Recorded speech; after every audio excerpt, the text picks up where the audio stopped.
नमस्कार, आदाब, सत श्री अकाल, जय भीम, जोहार। मेरा नाम है नवीन कुमार। एक बात तो तय है कि प्रधानमंत्री आरक्षण विरोधी प्रमोद कृष्णम को बहुत सीरियसली लेते हैं और केवल सीरियसली नहीं लेते हैं, उससे पॉलिटिक्स का ट्यूशन भी लेते हैं। तभी तो उन्होंने कहा कि राम मंदिर पर सुप्रीम कोर्ट का फैसला पलटवाने की मंशा खतरनाक है।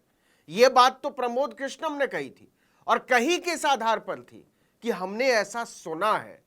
लेकिन प्रमोद कृष्णम की सुनी सुनाई बात को मोदी इतनी गंभीरता से लेते हैं तो उनकी खुद की कही हुई बात को कितनी गंभीरता से लेते होंगे।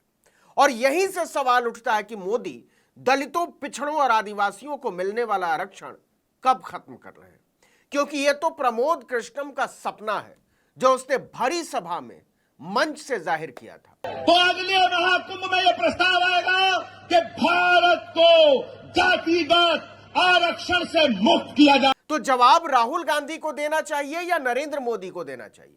क्यों नहीं उनसे हिसाब मांगा जाना चाहिए कि आप जिस प्रमोद कृष्णम को इतनी गंभीरता से लेते हैं कि उसकी गपबाजी पर हेडलाइन बना देते हैं, तो उसकी हकीकत के सपने पर दलितों, पिछड़ों, आदिवासियों का जातीय आरक्षण कब खत्म करना है? जो मेरे इस कथन से सहमत है, जरा हाथ खड़े करके मुझे। तो या तो मोदी कहें कि प्रमोद कृष्णम बकवास करता है, वो मानसिक तौर पर दिवालिया है, और नहीं तो वो देश को बताएं कि दलितों, पिछड़ों को संविधान से मिलने वाला आरक्षण खत्म करने के प्रमोद कृष्णम जैसे सरफिरों के सपने को पूरा करने को लेकर वो कैसे सोचते हैं। लेकिन प्रमोद कृष्णम मोदी का केवल दुलारा ही नहीं है, मोदी उसकी आरक्षण विरोधी सोच पर फिदा भी रहते हैं। 19 फरवरी 2024 को वो प्रमोद कृष्णम के बुलावे पर संभल गए थे और वहां से लौटकर कृष्णम की तारीफ में कसीदे पढ़ते हुए ट्वीट किया, अभी भी पिन किया हुआ है कृष्णम ने, कि मैं प्रमोद कृष्णम को एक राजनीतिक व्यक्ति के रूप में दूर से जानता था, लेकिन जब कुछ दिन पहले उनसे मुलाकात हुई तो पता चला कि वो ऐसे धार्मिक आध्यात्मिक कार्यों में कितनी मेहनत से लगे रहते हैं। कल्की मंदिर के लिए इन्हें पहले की सरकारों के समय लंबी लड़ाई लड़नी पड़ी, कोर्ट के चक्कर भी लगाने पड़े।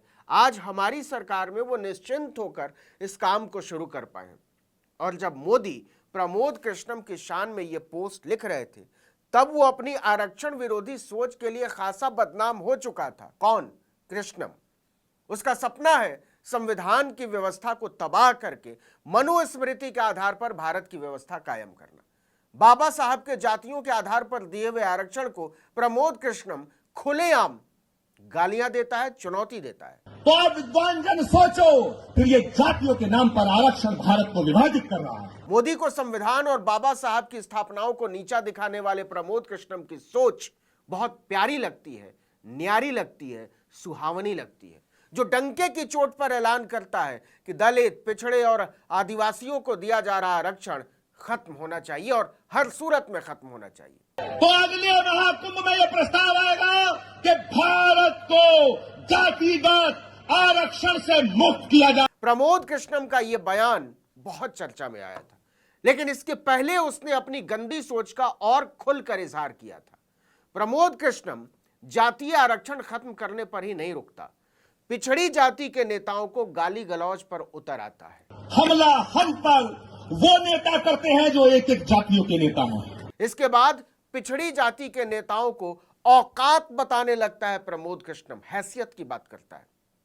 आप हैरान रह जाएंगे, लेकिन पिछड़ी दलित जातियों के नेताओं को प्रमोद कृष्णम पिद्दी का शोरबा बताता है, जिसे उसकी तरह के आरक्षण विरोधी घोंट कर पी जाएंगे। जिनकी हैसियत एक एक जाति की है, ये पिद्दी ना पिद्दी के शोरबे। मोदी को इसका भी जवाब देना चाहिए कि वो किन किन नेताओं को एक एक जाति का नेता मानते हैं बस, क्योंकि उनका प्यारा प्रमोद कृष्णम तो ओबीसी नेताओं को, दलित नेताओं को, आदिवासी नेताओं को पिद्दी का शोरबा बताता फिरता है। जिनकी हैसियत एक एक जाति की है, ये पिद्दी ना पिद्दी के शोरबे। मोदी को बताना चाहिए कि क्या वो सोनेलाल पटेल की बेटी और कुर्मियों के नेता अनुप्रिया पटेल को पिद्दी का शोरबा मानते हैं।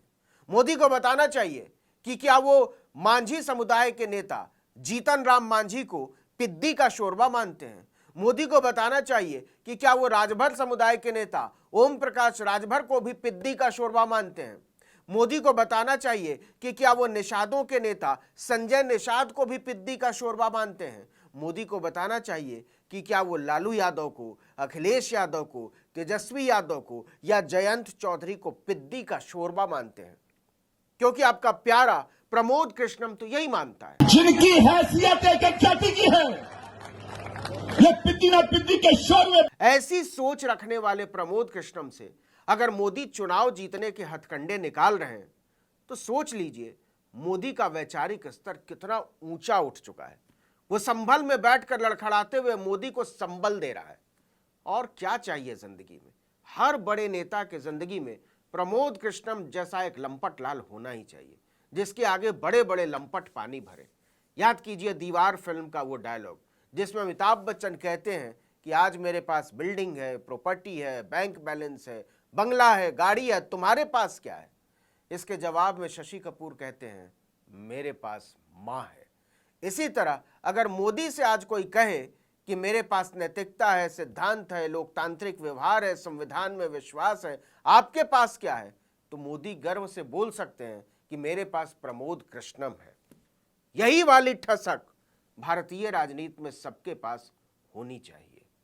इस वीडियो में इतना ही, लेकिन अगर आपने आर्टिकल 19 इंडिया को अब तक सब्सक्राइब नहीं किया है तो फौरन कीजिए, बेल आइकॉन दबाइए, घंटी जैसी आकृति लाइक कीजिए और कमेंट करके बताइए हमारा वीडियो आपको कैसा लगा। हमारा ट्विटर हैंडल है आर्टिकल 19_इंडिया और मेरा ट्विटर हैंडल नवीन जर्नलिस्ट। नमस्कार। जातिवादी होने का हमला हम पर वो नेता करते हैं जो एक एक जातियों के नेता हैं, जिनकी हैसियत एक एक जाति की है। ये पिद्दी ना पिद्दी के शोर में ब्राह्मणों को धमकाने की बात करते हैं। मैं कहना चाहता हूं कि अगले महाकुंभ में एक प्रस्ताव आना चाहिए। यदि भारतीय लोकतंत्र से, भारत की राजनीति से जातिवाद को मिटाना चाहते हो और भारत के संविधान में बाबा साहब अम्बेडकर ने यह व्यवस्था दी है, यह हमारा प्रेमबल है कि भारत के अंदर धर्म, जाति और लिंग के आधार पर कोई भेदभाव नहीं होगा। तो यदि यह व्यवस्था बाबा साहब अम्बेडकर ने दी है तो आप विद्वान जन सोचो, फिर ये जातियों के नाम पर आरक्षण भारत को विभाजित कर रहा है। जो मेरे इस कथन से सहमत है, अगर हाथ खड़े करके मुझे